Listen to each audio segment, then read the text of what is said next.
Magandang araw sa lahat. Dito po kami ngayon sa LRK Merchandising para i-demo yung system namin sa aming client. So, alika yun, samahan kami.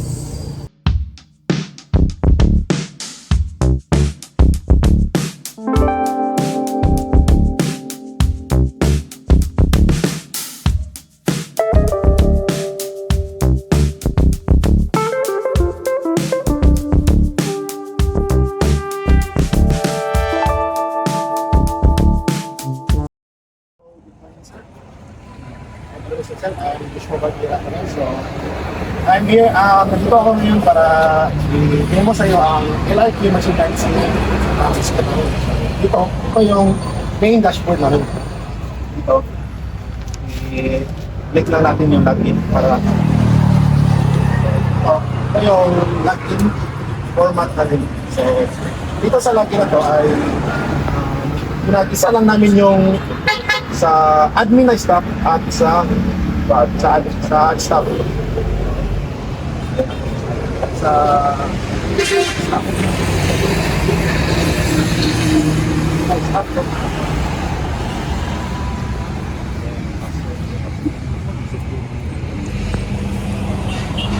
Itong dashboard ng staff.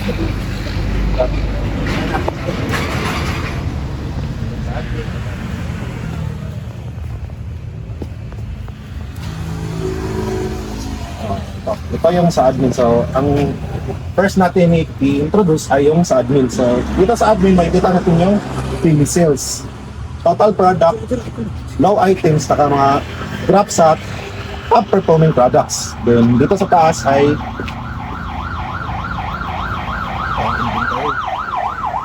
dito, makikita natin yung inventory. So, itong tatlong example na to.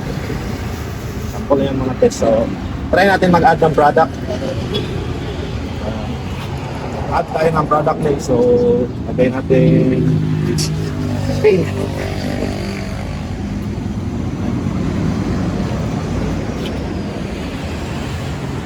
Description.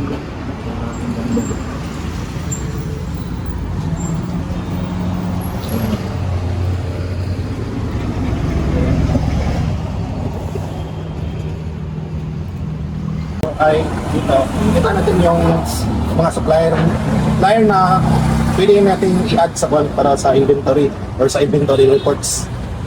So, try natin add ng supplier. Lagay natin FDP. Ano ba? Lagay mo FDP. F. FDP. Marketing. FDP. Ayan. Sakto lang.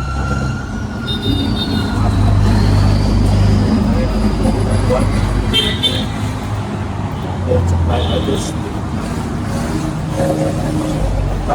Kita natin dito na update na. Pwede din natin ma-edit. Yan, mga specific na yun. Pwede natin makita talaga natin kung update mo. Pwede na natin ma-delete.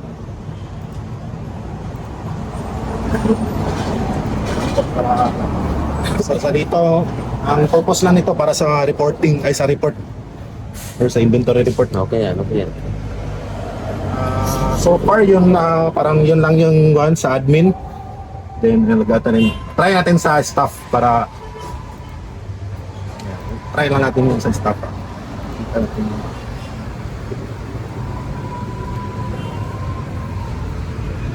So dito, ito yung try natin i-explain yun sa staff. So dito sa staff ay talagang din makita yung sa staff na makikita lang niya yung recent sales, low stock alert. Yan. Dito yung mga staff. Ano yan, pag maliit na yung stock, mag-alert dyan. Malalaman mo anong buwan. Pag ayun na, kailangan ko na Ma-update din to if like example daw, kung example lang, natay 50 bags na cement tapos ano ang rate dyan na 10? Ano? Ako na yan na... Threshold. 10 yung threshold. Example, hindi ko nalaman na ubos na pala o 5 na lang, 5 bags na lang. Na-try natin Anong sa sale. pagagawa ng ganyang app? Ay, system. Ay, mag-add tayo na kayo. Dapat something na mo pop up sa system nga ay, murupay na akong item na. Dito, sample lang to ha. Sample category is gravel. Lagay natin yung stock quantity dito. Rice, gravel. Supplier.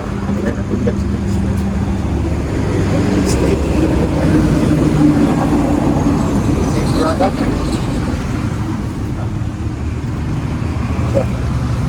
So, dito nakikita natin yung lakit yung inventory. So, nakalagay yung paint. So, pwede na yun natin siya mainit. Example, stock quantity. As 10 tayo, maging 20. Pwede na natin ito ma-edit yung product name.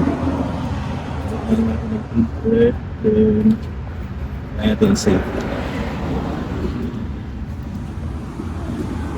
So dito, makikita natin na nag-update yun. Yung 10, naging 20. So dito rin pwede na natin ma-delete. Wala.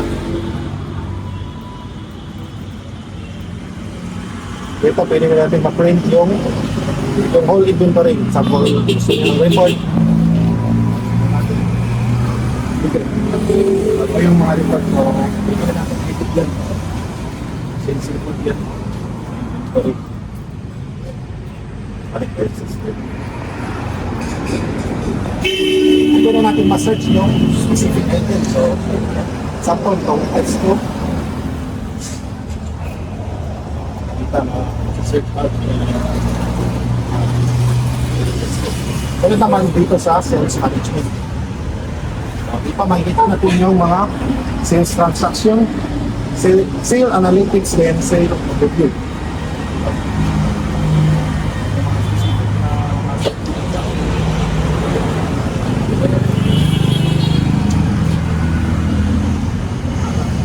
Sales reports.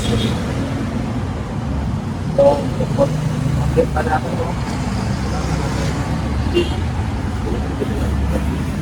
So, dito na din. Pwede na natin ito i-filter. I-filter natin yung testing.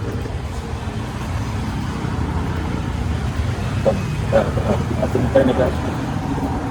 Sunod naman sa accounts. So, dito makikita sa ito sa dashboard na to, pwede tayo maka-add ng admin. Then, makikita din natin yung staff ng natin yung login format niya. Tapos kung mag-add tayong account, pwede tayo maka-add. Ano yun, mga Ito. Ang nilagay lang natin staff, pwede lang specific ng anong klase siya na staff. Ito. picture, cashier. Tayo natin nag-add ng bana. Add.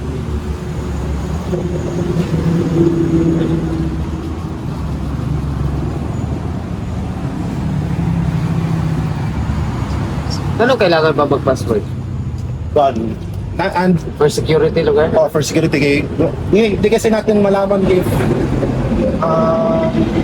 sa one day nga ako makakuan ba ano man ma-manipulate sa imong business day sa ko lang example katabalog yun may makasunod nga lain na outside din na tao din Yeah, kuan magbuan niya din nakuhaan na pala yung mga kuan mo dito sa inventory mo. Hindi manipulayin kasi ng iba yung kaya mas ano ito for privacy.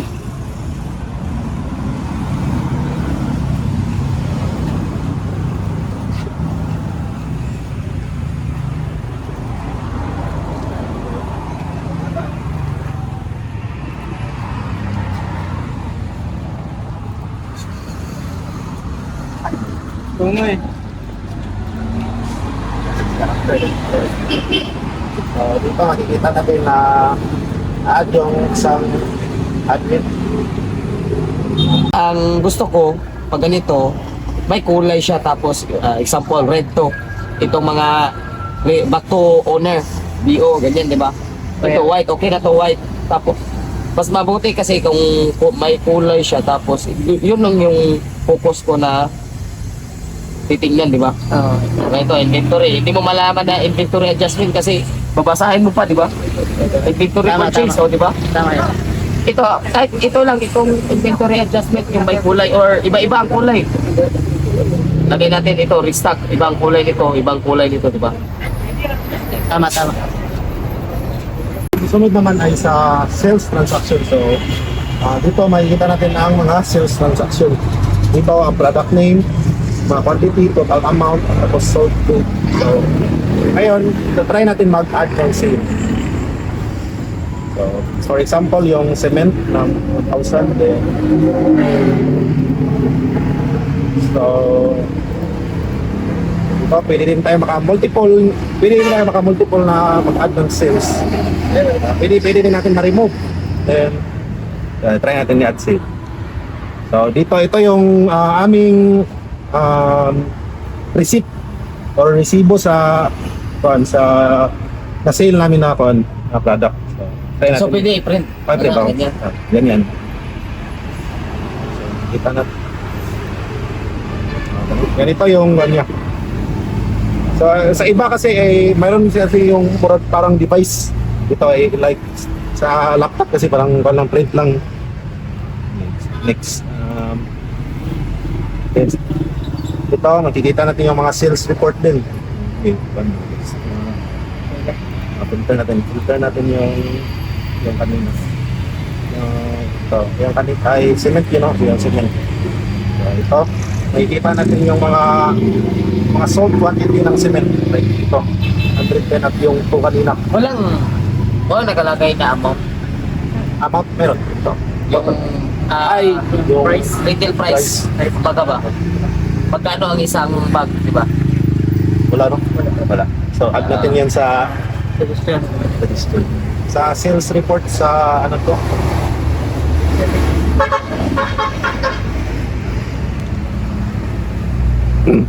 Then dito, pwede din natin i-print.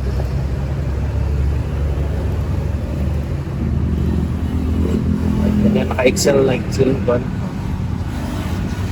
May tanong pa ako. Pag na-add yung, kumbaga yung, lagay natin 210 yung cement, automatic ba yun na purchase ng 10? Automatic ba yun na papunta doon sa receipt? Yung i-print ko ba? Kumbaga, Ay, ito, bili ako ng 10 semento, tag 110. Ha? So, ang babayaran ko is 2,100, di ba? Wala. Malalagay ba doon sa receipt yung unit price, tapos total? Wala. One lang yung nalagay na. Wala. Walang Quantity lang, receipt quantity lang, no? sa- Quantity lang. Walang price. Walang receipt sa inventory purchase. Walang unit price, total amount.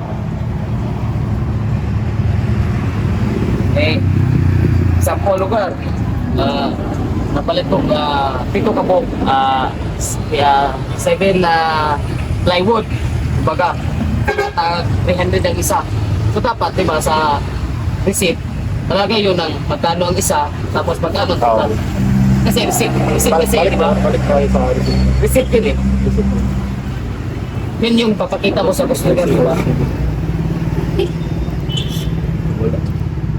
Paano ko na malalaman na yan ang babayaran ko kung ang receipt Wala. hindi nakalagay yung total amount, diba? Wala dito. Retail, wala. Ito, Rico na ito. Ay, naman, no? Omni. Lagay mo, bili ako ng 10.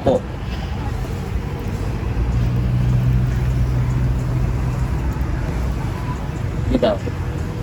May amount mo siya ba na? Meron siya, meron siya. Meron. Meron pala. Walang unit price. Magkano isa? Oo, yan. Yan, Ay, yan ang wala. Yan ang wala. Siyempre ikaw, Oo. Divide mo pa ng pito. Oo, ito. Para makakuha mo. Sa receipt dapat may unit price siya. Mm. Tag-ipon din ang isa. Diba? Okay, next natin ay tapos na tayo sa reports naman, kagaya rin din sa admin. Ito, makikita din sa staff yung sales report. Yan ang inventory report. Meron din yung print. Then, sa specific na inventory report.